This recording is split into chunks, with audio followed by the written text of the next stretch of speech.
What sort of Redeemer do we need? Well, we need one who is truly human and truly God.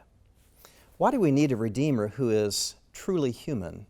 Well, one reason is so that He can identify with us. The Bible says He was in all manner tempted like we are, yet He was without sin. And the reason He went through our experience is so that He understands what we go through. I mean, He is our high priest. He understands how we suffer. He understands the things that we go through.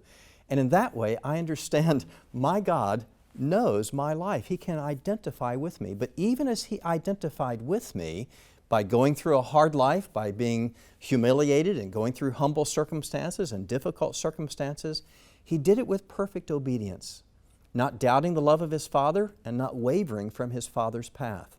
That meant not only that He could identify with what we experience as humans, He could become the perfect substitute for humans such as you and I. Now, as a substitute, that means that in my sin, I'm separated from God. He's holy, I am not. And for God to be just and holy, He cannot identify with my sin. And so God had to provide a way for my sin to be put on another. He did that by having His Son come in human likeness, human form, but live perfectly so that He could be the substitute for my sin, that Jesus dying on the cross would be like me in the sense that He could understand what I go through and perfectly live the life I do and yet not sin, so that when He suffered the penalty willingly for my sin, it was a right and adequate, a perfect substitute for my sin and for your sin. Jesus could identify with what we go through. At the same time, because He lived perfectly in obedience, He became the perfect substitute for my sin and for your sin as He took our sin upon Him on the cross. And because He took our sin upon Himself, having identified with us, when He rose from the grave and ascended to His Father, He becomes the perfect advocate for us. He knows exactly what we go through, our strengths and our weaknesses, what we need, so that He, as the one who was once human and still understands the entirety of our human experience, because He retains His man-like features and functions in His divine nature, then He understands all that we go through and all that we need. Because He's human, He can provide for our need. But He's also God. And what it means that Jesus was God, it means that He can accomplish the purposes for which He came.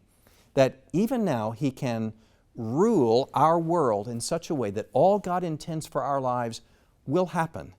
And when He was put to death, because He was God, He could fully not only pay the sacrifice for our sin, pay the debt that we owed, He could rise from the grave. Death could not defeat Him. And because He was alive, because He was sovereign, because He was divine and rose to God, He continues to advocate for us, but more than advocate, to accomplish God's purposes in our lives. He is the God who accomplishes all that we need, even as He is the man who understands all that we need and provides all that we need. These two things come together in that perfect humanity and divinity, godliness of Christ.